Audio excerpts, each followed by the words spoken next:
Fala pessoal, como é que vocês estão? Tudo certo? Sejam todos muitíssimo bem-vindos ao canal Trade de Valor. Eu me chamo Felipe Dabu e este vídeo aqui que vocês estão vendo é mais um naquela sequência, naquela série de vídeos que eu tô fazendo no canal para você que não sabe nada de bolsa de valores, mas tem muita curiosidade, tem muita vontade de aprender. Se você ainda não viu os outros 3 vídeos que eu fiz nessa série, eu vou deixar o link aqui na descrição e você também vai encontrar os cards em algum lugar aqui na tela. É de suma importância que você assista esses vídeos, porque lá tem conceitos importantes para você entender o conteúdo deste aqui, tá? Então vai lá, assiste se você não assistiu ainda. Editor, solta aquela vinheta!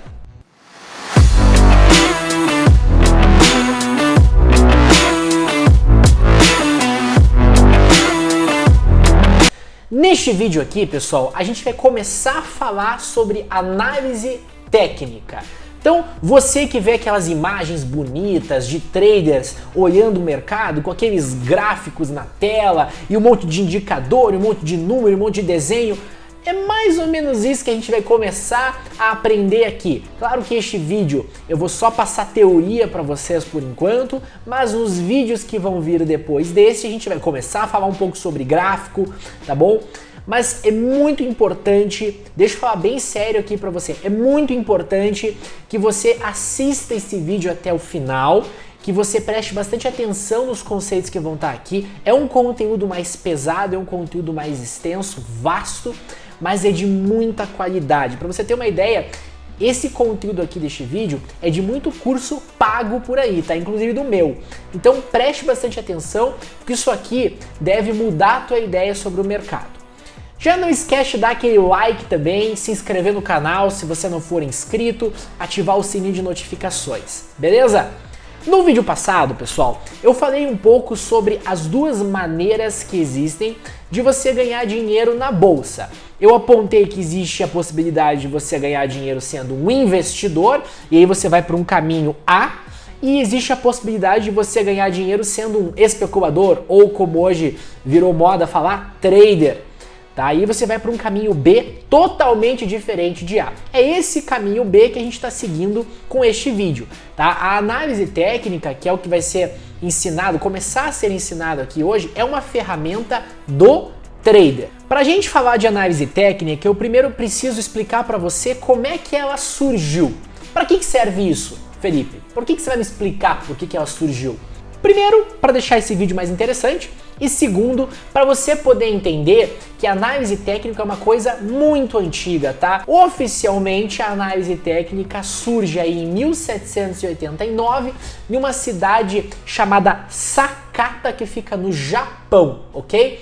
Quem inventou a análise técnica, ou quem começou, né, a dar aí os primeiros passos na análise técnica foi um cara chamado Munehisa Roma. Não sei se eu estou pronunciando o nome dele da forma correta, é um nome japonês, tá? Mas o que eu quero que você entenda é que esse sujeito ele vinha de uma família muito rica, tá? De fazendeiros lá do Japão. Naquela época, o principal produto do Japão, a economia do Japão girava em torno do arroz.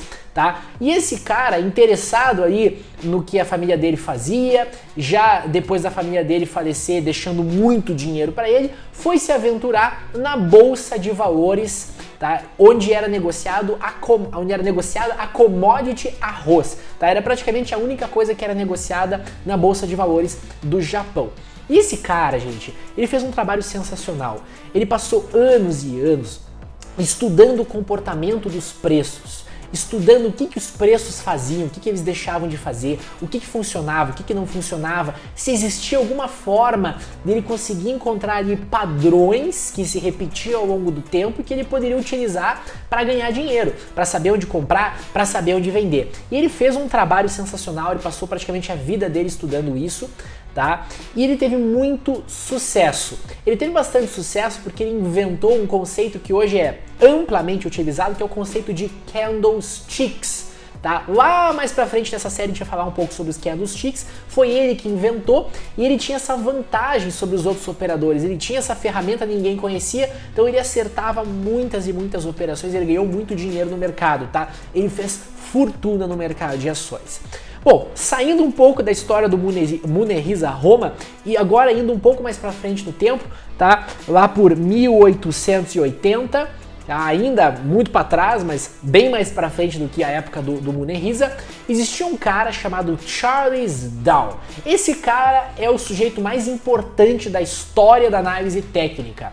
Tá? Para vocês terem uma ideia, esse cara não era qualquer um não, tá? Ele fundou o que hoje é considerado um dos maiores jornais de finanças do mundo, que é o The Wall Street Journal. Tá até hoje aí, ele foi um dos fundadores do The Wall Street Journal.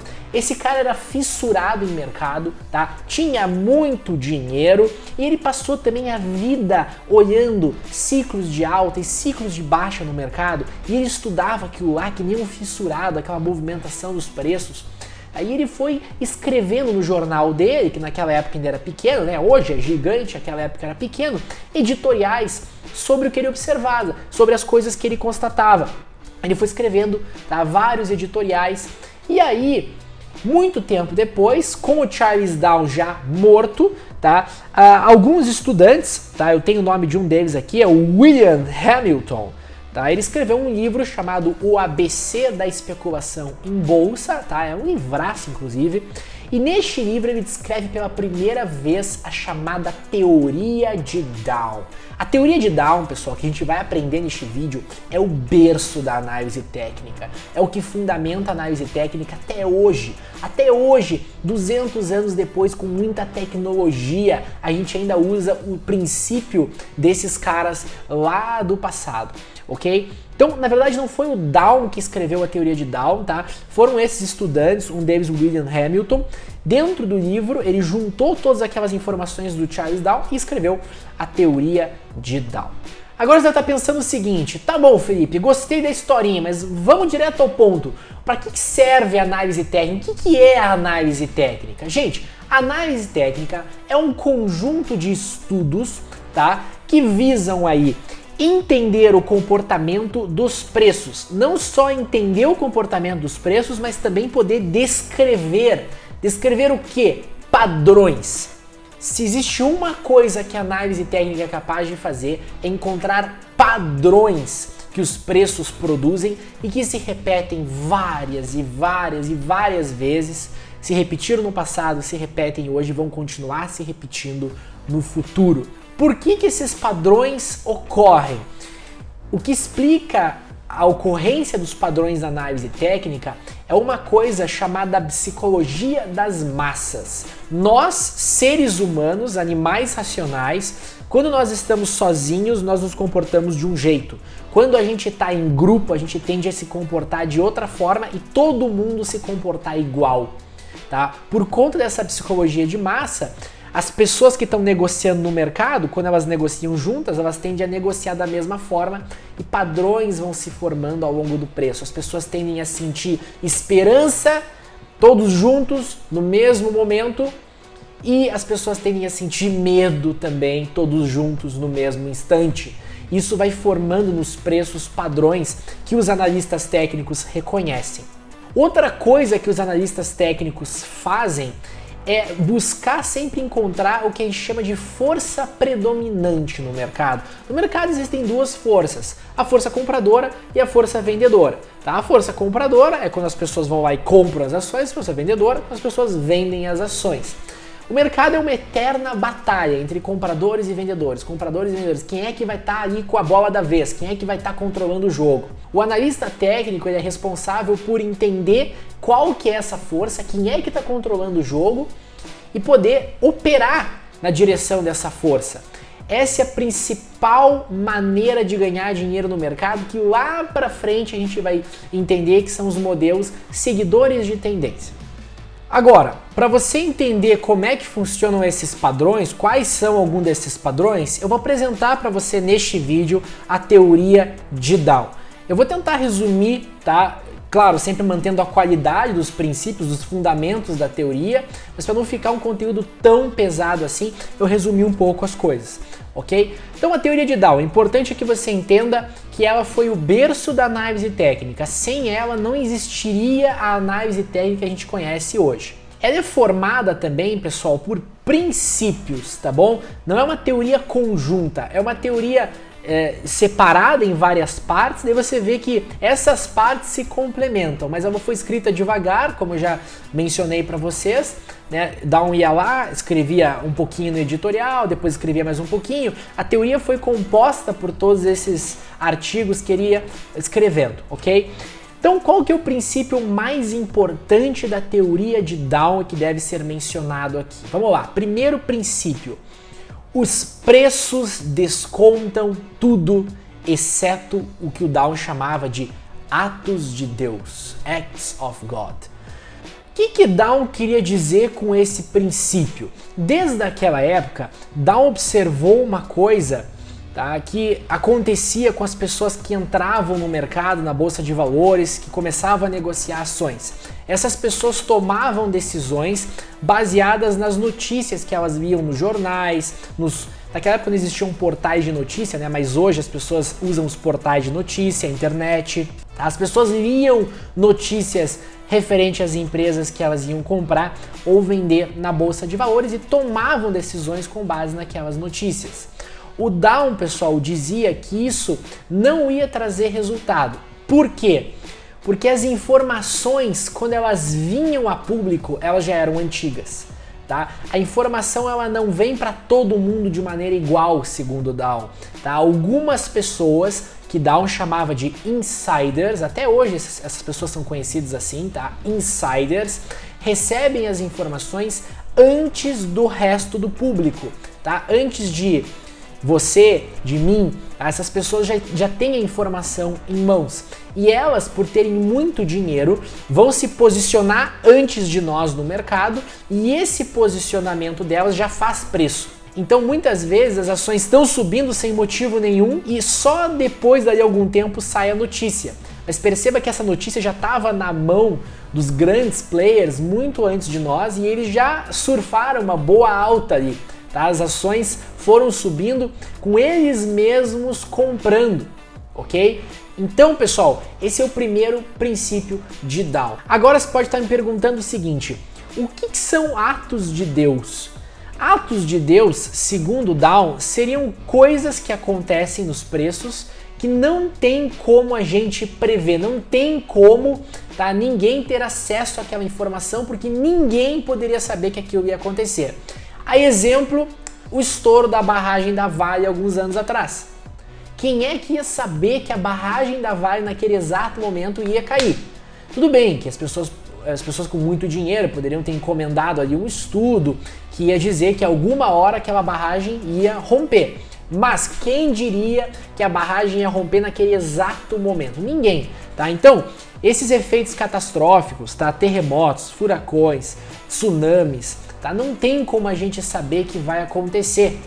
Isso Down descrevia como atos de Deus. Então os preços, segundo ele, descontam tudo, absolutamente toda a informação que pode ser prevista por alguém antes de chegar no público já está no preço. Os atos de Deus seriam a única coisa que não dá para colocar no preço. Aí ele dizia o seguinte: quando essas coisas aconteciam, o mercado automaticamente se ajustava para precificar aquilo. Tá? Mas a partir do momento que o mercado precificava aquilo ali, tá? Aquilo ali já estava no preço também. Tá? Nenhuma notícia ia interferir depois que aquilo lá já foi precificado. Um dos exemplos, tá, de como esse princípio da teoria de Down funciona até hoje, eu vou colocar aqui para vocês na tela uma imagem da WEG. Tá? Esse exemplo eu usei lá no meu curso também, tá? As ações da WEG, pessoal, durante os meses de março até julho de 2020, elas subiram 89%, tá? 89% de alta, as ações quase dobraram de preço, tá? Em alguns meses. E aí, bem no dia que o balanço da empresa, a divulgação de resultados da empresa saiu, veio a público, veio um balanço lindo, maravilhoso, tá? A empresa fez um lucro recorde, um lucro muito acima da expectativa do mercado, ela marcou topo e começou a cair. Ela não conseguiu subir mais desde o dia do balanço. Então quem comprou a notícia de que a empresa tinha dado um lucro recorde, quem esperou o balanço para comprar, se deu mal, comprou o topo. Veja, as pessoas de dentro da empresa, as pessoas com mais informação, compraram lá em março, lá em abril, lá em maio, tá? Surfaram aí boa parte do movimento de alta. Quando a informação veio a público, ela se tornou muito antiga, muito atrasada, era o momento de vender. Então, normalmente quando saem notícias muito boas, tá? É o momento não de comprar, mas de vender. E também o contrário, quando começam a sair notícias muito ruins, geralmente, seguindo esse princípio da teoria de Dow, é hora de comprar e não de vender. Então olha só que engraçado isso.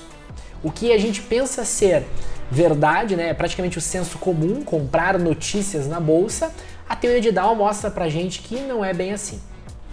Dow escreve outro princípio que é o princípio das 3 tendências. Esse também é muito importante, tá? É a base de qualquer analista técnico. Dow, estudando como os preços se comportavam, começou a perceber que existiam padrões, sim, no comportamento desses preços. Esses padrões faziam com que os preços desenvolvessem algo que Dow chamou de tendência. Essas tendências, elas podem ser 3. A tendência de alta, onde os preços de maneira predominante estariam subindo, tá? Eles nunca sobem em linha reta, tá? Eles sempre vão subir um pouco, recuar um pouco, subir e recuar, subir e recuar. Mas essa subida, ela é sempre predominante, tá? Os mercados vão estar sempre, durante uma tendência de alta, renovando máximas e subindo, tá? Fazendo a cotação ficar em valores cada vez mais altos. Dow escreve que tem outra tendência, que é o contrário, daí a tendência de baixa, onde os preços de maneira majoritária vão caindo, numa linha reta também, tá? Mas eles vão produzindo recuos, aí eles sobem um pouquinho, produzem mais recuos e sobem mais um pouquinho, mas a predominância é de baixa, tá? E aí os preços vão sempre marcando cada vez mais mínimas e mínimas cada vez menores. E ainda existe uma terceira tendência, que é o que Dow chamava de tendência lateral, ou ele falava que não tinha tendência, eram momentos em que o mercado não estava negociando em tendência, que é quando os preços não vão para lugar nenhum, tá? Então os preços eles ficam de lado, eles ficam fazendo um zigue-zague praticamente na mesma faixa de preço, ali, na mesma região de preço. O preço vai de 20 para 22, volta para 20, volta para 22, ele fica zanzando ali sem produzir novas máximas e sem produzir novas mínimas. Então essas seriam as 3 tendências de Dow. Dentro desse princípio das 3 tendências, Dow ainda classificava as tendências, além de tendência de alta, baixa ou lateral, em tendência primária, secundária ou terciária. E a explicação para ele é fenomenal do porquê isso acontece. As tendências primárias são os movimentos que duram vários anos, tá? É o que Dow chamava de maré. Normalmente, tá, esses movimentos duram décadas e são os famosos bull markets, os famosos ciclos enormes de alta do mercado. Já as tendências secundárias, que também são chamadas de ondas pelo Dow, são os pontos de equilíbrio dentro das tendências primárias. Então lembra que eu falei para você que as tendências elas nunca são em linha reta, o mercado nunca vai subir ou cair em linha reta, ele vai sempre fazer um zigue-zague? Dentro de um ciclo de alta, de uma tendência primária que dura vários anos, vão existir recuos, vão existir pontos de equilíbrio, que segundo o Dow são naturais. As pessoas ficam muito gananciosas, os preços sobem muito a ponto de ninguém mais querer comprar. Então é natural que hajam correções, mas logo em seguida essas pessoas têm que estar querendo comprar de novo o mercado e ele produz novas máximas. Esses recuos são as tendências secundárias que Dow explica existirem. Essas tendências secundárias, normalmente, elas duram entre algumas semanas a alguns meses. São basicamente correções dentro de uma tendência maior.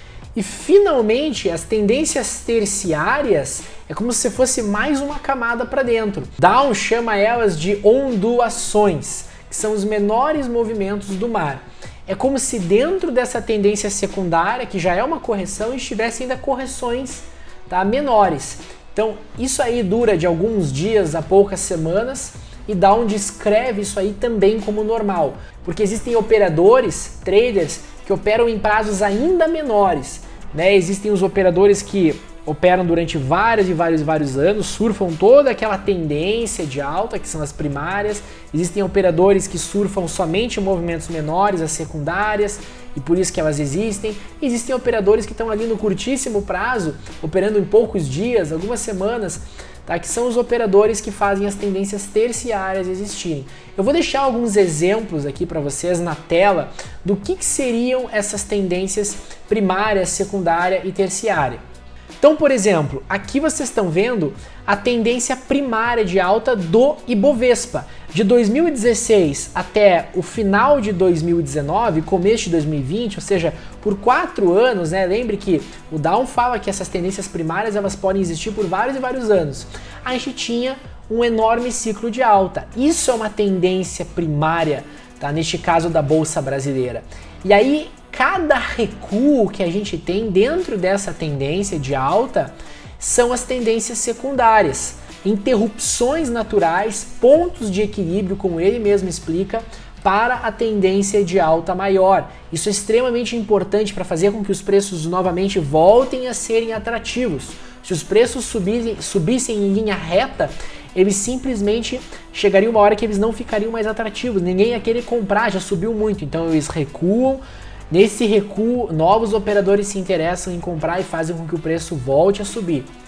E dentro dessas tendências secundárias, desses movimentos de interrupção do mercado, a gente ainda tem as marolas lá, as ondulações que o Dow descreve como tendências terciárias, tá? Então são movimentos ainda menores, menos relevantes. Mas Dow descreve que elas podem ser manipuladas. E as tendências terciárias, Dow descreve que elas são totalmente manipuláveis. Players com mais dinheiro podem criar movimentos terciários no mercado. E o último princípio que a gente vai ver aqui, que eu considero ser o mais importante de todos, é a questão do princípio de continuação. Dow fala que não existe um limite até quando uma tendência pode durar. Uma tendência pode durar por vários anos, décadas, séculos, tá? Mas a tendência só deixa de ser válida quando outra tendência toma o lugar dela. Isso, pessoal, é totalmente contra o senso comum, porque a gente tem a ideia de que na bolsa de valores, conforme os ativos sobem, eles vão ficando cada vez mais caros e vai ficando cada vez menos atrativo comprá-los. E que a gente deve buscar sempre pelos papéis que caíram muito, pelos ativos que já fizeram correções. Dow diz que não. Dow diz que os ativos que já subiram muito estão em tendência de alta e por isso eles devem ser comprados, porque a chance, a probabilidade, pelo princípio da continuação, é muito maior de que eles continuem subindo, de que eles continuem fazendo novas máximas. Então a gente tem aquela ideia de já subiu muito, tá caro. Dow diz que não, tá? O que está subindo tende a continuar a estar subindo, a não ser que essa predominância de uma determinada força, no caso a compradora, aquilo que está subindo sempre vai ter predominância compradora, mude. A gente tem a predominância vendedora. Então uma tendência ela é válida até ela ser substituída por outra tendência de sentido contrário. E o que está caindo, que está em tendência de baixa, pelo princípio de Dow também deve continuar em tendência de baixa. A gente nunca sabe quando que vai surgir essa força, se ela vai surgir em algum momento, para fazer com que a tendência mude. Ativos em tendência de baixa, um mercado em baixa tende a continuar a renovar mínimas cada vez mais. E nós temos exemplos gigantescos dentro da Bolsa Brasileira do porquê você deve seguir a teoria de Dow. Tá? Veja, existem empresas aí que todo mundo, todos os anos, é sempre igual, torce para reverter, segue comprando dizendo que tá barato e essas empresas só caem cada vez mais. A exemplo aí de Oi, a exemplo de Cielo, a exemplo de Cogna, esses ativos só vêm caindo cada vez mais, embora as pessoas estejam achando que eles estão baratos. Afinal, eles estão em tendência de baixa pelo princípio da continuação os papéis devem continuar caindo, a não ser que a tendência seja revertida. E existem papéis na bolsa onde as pessoas falam que estão caros e não querem comprar e que todo ano continuam surpreendendo, continuam subindo cada vez mais. São excelentes ações em tendência de alta, que pelo princípio da continuação devem seguir em tendência de alta. A exemplo aí de VEG, a exemplo de Raia Drogasil, a exemplo de Alpargata, ativos que só sobem. Pessoal, por hoje é só, espero que vocês tenham gostado dessa primeira aula aí sobre análise técnica, foi muito legal trazer a teoria de Down aqui para vocês. Eu trouxe 3 princípios que eu considero serem os mais importantes da teoria, mas no próximo vídeo eu vou falar um pouco mais sobre outros princípios que não deixam de ser importantes. Eu agradeço muito a tua presença aqui, é muito importante que você deixe o like, o YouTube entende que o conteúdo é relevante, que o conteúdo serviu aí para você. Se inscreva no canal para você receber sempre mais conteúdos como este e desejo a você tudo de bom, um grande e forte e afetuoso abraço, tamo junto!